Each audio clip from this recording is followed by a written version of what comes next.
सोबत असेल जाणीव। रोखोक बातम्यांसाठी पाहत राहा जाणीव मराठी। होऊ द्या जाणीव। लाईक करा, शेअर करा आणि सबस्क्राईब करा आपल्या हक्काचे चॅनल जाणीव मराठी।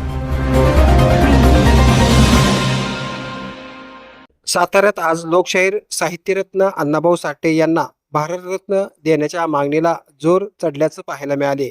वाटेगाव ते पुणे निघालेल्या 13व्या साहित्य क्रांती ज्योती दिंडीचे सातारा शहरात उत्साहात स्वागत करण्यात आले। शाहू चौकातील अण्णाभाऊ साठे यांच्या पुतळ्याला पुष्पहार अर्पण करून अभिवादन करण्यात आले।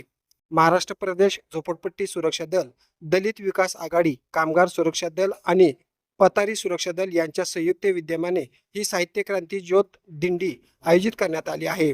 अण्णाभाऊ साठे यांच्या जन्मभूमी वाटेगाव येथून 29 जुलै रोजी या दिंडीला प्रारंभ झाला असून ती पुण्याकडे मार्गस्थ झाली आहे।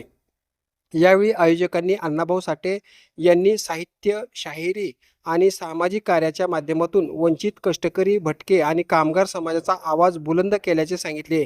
त्यांच्या या ऐतिहासिक योगदानाची दखल घेत केंद्र शासनाने त्यांना देशाचा सर्वोच्च नागरी सन्मान म्हणजेच भारतरत्न प्रदान करावा अशी मागणी करण्यात आली।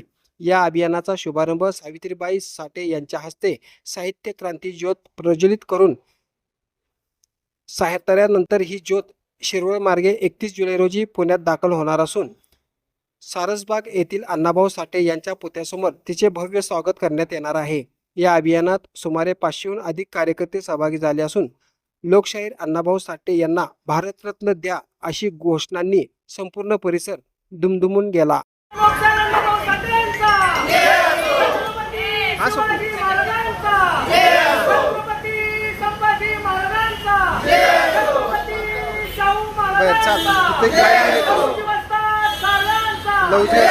मी शिवाजी भिसे, राज्य संघटक झोपडपट्टी सुरक्षा दल, आदरणीय लोकनेते भगवानरावजी वायरट साहेब यांच्या मार्गदर्शनाखाली आणि पश्चिम महाराष्ट्राचे अध्यक्ष माननीय मोहम्मदभाई शेख यांच्या नेतृत्वाखाली 15 वर्षापासून साहित्यरत्न लोकशाहीर अण्णाभाऊ साठे यांना मरणोत्तर भारतरत्न पुरस्काराने सन्मानित करावं ही मागणी घेऊन आम्ही वाटेगाव ते पुणे असा पायी प्रवास करीत असतो। पण गेली 15 वर्षापासून हे शासन, केंद्र शासन असेल, राज्य शासन असेल, अण्णाभाऊंना भारतरत्नापासून वंचित ठेवतंय।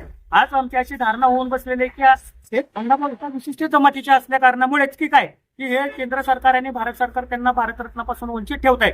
आज या साहित्य क्रांती ज्योत दिंडीच्या माध्यमातून झोपडपट्टी सुरक्षा दलाच्या संघटनेच्या नेतृत्वाखाली आदरणीय लोकनेते भगवानराव वायरट यांच्या मार्गदर्शनाखाली आम्ही 18 पगड जातीची माणसं, मुस्लिम समाजाचे नेते आदरणीय मोहम्मदभाई शेख हे या ज्योत दिंडीचं नेतृत्व करतात। यामध्ये मराठा समाजाचे, रामोशी समाजाचे, मुस्लिम समाजाचे सर्व जाती धर्माची लोक या साहित्य क्रांती ज्योत दिंडीमध्ये सहभागी असून त्यांची एकच प्रमुख मागणी आहे की जे अण्णाभाऊंचं साहित्य जगविख्यात आहे त्या अशा अण्णाभाऊ साठेंना तुम्ही भारतरत्नापासून वंचित ठेवताय, तर त्यांना तो भारतरत्न असा बहुमान असा सन्मान देऊन सन्मानित करावं ही मागणी घेऊन आम्ही वाटेगाव ते पुणे असा 15 वर्षापासून प्रवास करत आहोत। आम्हाला शासनाला हेच सांगतो आम्ही या ज्योत दिंडीच्या माध्यमातून की जर अण्णाभाऊंना भारतरत्न पुरस्काराने सन्मानित केलं नाही तुम्ही तर ही क्रांतीची मशाल आम्ही थेट मुंबई मंत्रालयावरती घेऊन येणार आहोत आणि याही पेक्षा उग्र आंदोलन आम्ही या साहित्य क्रांती ज्योत दिंडीच्या माध्यमातून करणार आहोत।